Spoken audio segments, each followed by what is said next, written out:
आज हम जिस विषय पर चर्चा करेंगे वे उत्तर मुगलकालीन सम्राट है।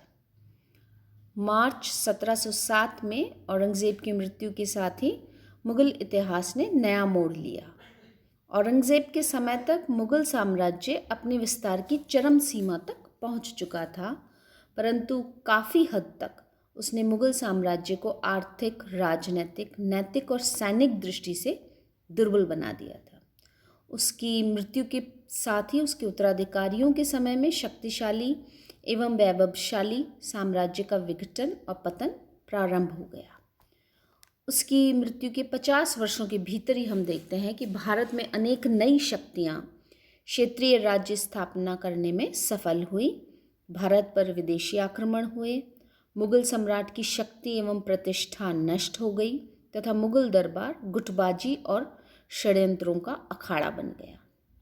निसंदेह यदि हम औरंगज़ेब के उत्तराधिकारियों में कोई भी योग्य व्यक्ति होता तो हम देखते कि साम्राज्य का जो विघटन था ये रुक सकता था, किंतु जो भी बादशाह बाद में आए वे अयोग्य ही सिद्ध हुए। औरंगज़ेब के उत्तराधिकारी अयोग्य होने की वजह से जो एक विलासी, हम कहेंगे एक वैभवशाली मुगल साम्राज्य जो था वो नष्ट हो गया।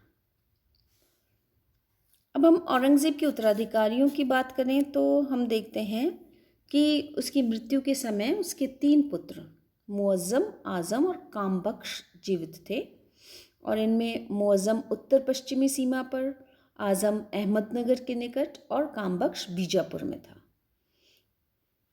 जैसे ही औरंगज़ेब की मृत्यु हुई, तीनों ने मुगल सिंहासन को प्राप्त करने का प्रयत्न किया।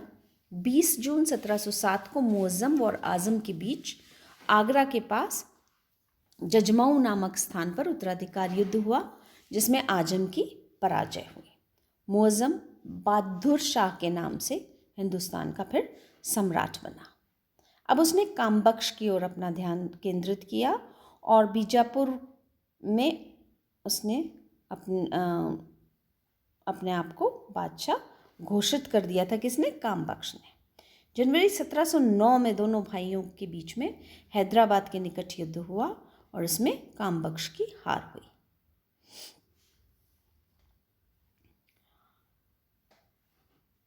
बहादुर शाह बादशाह बनने के वक्त उसकी उम्र 63 वर्ष की थी और वो धार्मिक दृष्टि से औरंगज़ेब की तुलना में बहुत उदार था।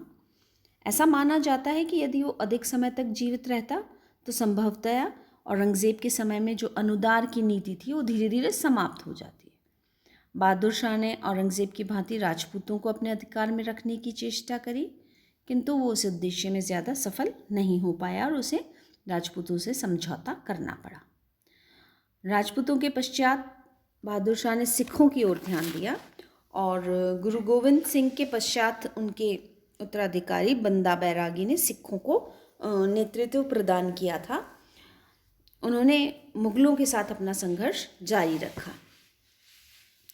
बंदा बैरागी के नेतृत्व में जो सिख संघर्ष हुआ था उसको समाप्त करने में भी बहादुर शाह असफल रहा और बहादुर शाह की मृत्यु के उपरांत भी बंदा बैरागी को पकड़ा नहीं जा सका और सिख जो थे वो गुरिल्ला युद्ध पद्धति से मुगलों के साथ संघर्ष निरंतर करते ही रहे। मराठों के प्रति भी बहादुर शाह की नीति जो थी वो अस्थिर रही। उसने मराठों के साथ समझौता करने का प्रयास किया। साहू को राजा स्वीकार कर मराठों के साथ जो लंबे समय से संघर्ष मुगलों का चल रहा था उसे उसने समाप्त करने की कोशिश करी। बहादुर शाह के पश्चात जहांगीर शाह गद्दी पर बैठा। बहादुर शाह की मृत्यु जब हुई तो उसके 4 पुत्र थे, जहांगीर शाह, अजीम ओशान, रफ़ी ओशान और ज़मान शाह। और इन चारों में जैसा हम देख रहे हैं कि गद्दी प्राप्त करने के लिए युद्ध हुआ और अंत में जहांगीर शाह जुल्फ़िकार खान की सहायता से अपने भाइयों की हत्या कर सम्राट बनने में सफल हुआ। लेकिन वो 10 महीने तक ही बादशाह बना रहा। वो एक मूर्ख और विलासीपूर्ण शासक सिद्ध हुआ। उसने शासन, सेना, राज्य किसी की ओर ध्यान नहीं दिया और फारूक सियार ने सैयद बंधुओं की सहायता से फरवरी 1713 को उसका वध करवा दिया। और हम देखते हैं कि फिर फारूक सियार सैयद बंधुओं की सहायता से गद्दी पर बैठा। चूँकि सैयद बंधुओं ने फारूक सियार को मदद करी थी तो राज सत्ता को उन्होंने अपने हाथों में ले लिया। फारूक सियार भी एक नितांत ही कमज़ोर और अविवेकी शासक सिद्ध हुआ। उसके समय में दरबारियों ने गुटबाजी और षड्यंत्र करके सम्राट पर अपना प्रभाव जमाना आरंभ कर दिया था। उसके शासन की वास्तविक शक्ति सैयद बंधुओं के हाथों में रही और सिखों से भी मुगलों का संघर्ष हुआ तथा पंजाब में बंदा बैरागी और उसके अनुयायियों को बंदी बनाकर बंदा बैरागी को अनेक यातनाएं देकर मार डाला गया। सैयद बंधुओं की शक्ति में निरंतर वृद्धि हो रही थी और अंत में सैयद बंधुओं ने 1719 में मराठों की सहायता से फारूक सियार का भी वध करवा दिया। फिर हम देखते हैं कि मोहम्मद शाह रंगीला गद्दी पर बैठा और 1719 में रफ़ी-उद-दौला की मृत्यु के पश्चात सैयद मोहम्मद शाह को गद्दी पर बिठाया गया। ये प्रशासन के प्रति लापरवाह, मदिरा और स्त्रियों का शौकीन रखने वाला शासक था, इसीलिए इसे रंगीला कहा गया। सैयद बंधुओं के बढ़ते हस्तक्षेप के विरोध में मोहम्मद शाह ने उनकी शक्ति पर रोक लगाने के लिए चिनकलिच खां और सादत खां के नेतृत्व में एक दल का गठन किया था और इनके द्वारा यानी किंचलिच खां और सादत खां के द्वारा सैयद बंधुओं को समाप्त कर दिया गया। मोहम्मद शाह के काल की सबसे महत्वपूर्ण घटना भारत पर नादिर शाह का आक्रमण था। नादिर शाह 20 मार्च 1739 को दिल्ली में प्रवेश करने में सफल हुआ। उसने दिल्ली की सभी मस्जिदों में नादिर शाह के यानी खुद के नाम के खुतबे पढ़वाए तथा भारत की संपत्ति को लूटा। भारत से जाते समय वो भारत का सबसे महत्वपूर्ण फेमस मयूर सिंहासन और कोहिनूर हीरा अपने साथ ले गया था। इसके पश्चात हम देखते हैं कि अहमद शाह गद्दी पर बैठा और अहमद शाह के समय में मुगल सत्ता अधिक संकुचित हो गई थी। आंतरिक प्रशासन पूर्ण रूप से नष्ट हो गया था। राज्य में अशांति और अव्यवस्था हो गई थी और अहमद शाह ने राज्य में गिरती हुई अवस्था को नियंत्रण में रखने की उसमें ना तो क्षमता थी और ना ही उसमें इच्छा थी।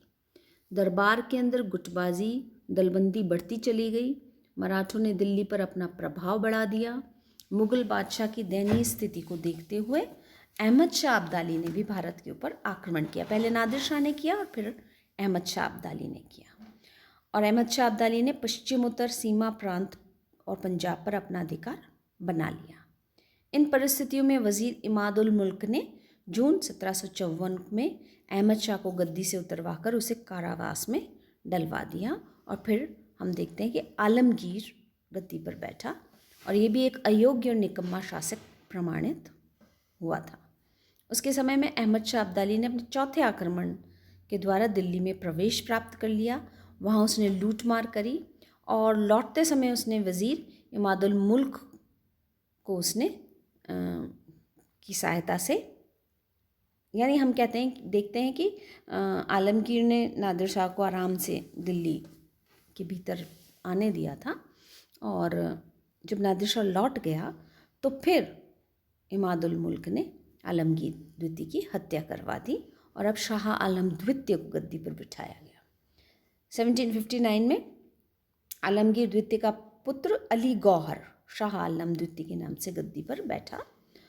1764 में बक्सर का युद्ध हुआ और उसमें वो पराजित हुआ तथा उसने बंगाल, बिहार और उड़ीसा की जो दीवानी के अधिकार थे उसको अंग्रेज़ों को दे दिए। बदले में अंग्रेज़ों ने उसे 26 लाख रुपया वार्षिक देने का वचन दिया था। मुगल राजनीति पर अब अंग्रेज़ी आधिपत्य जो था, अंग्रेज़ी प्रभाव जो था वो भी हावी होने लगा था। यद्यपि 1772 में मराठों के संरक्षण में दिल्ली अपनी गद्दी पर बैठने में वो पुनः सफल हुआ। 1806 में अंग्रेज़ों ने दिल्ली पर अधिकार कर लिया और Shah Alam east India company का पेंशन भोक्ता बनकर रहने लगा। इसके बाद हम देखते हैं कि उसका पुत्र अकबर द्वितीय अंग्रेज़ों के पेंशन भोगी के रूप में ही दिल्ली के लाल किले में शाही संस्थान का प्रमुख बन के रहा।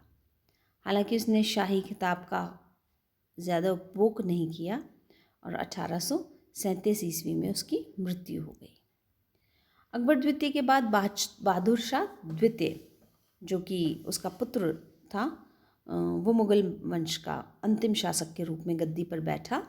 उसने 1857 की ईस्वी की विद्रोह में भाग लिया, उसका नेतृत्व दिया। फिर उसे अंग्रेज़ों द्वारा पकड़ लिया गया, उस पर मुकदमा चलाया गया तथा उसे देश निकाला देकर रंगून भेज दिया गया।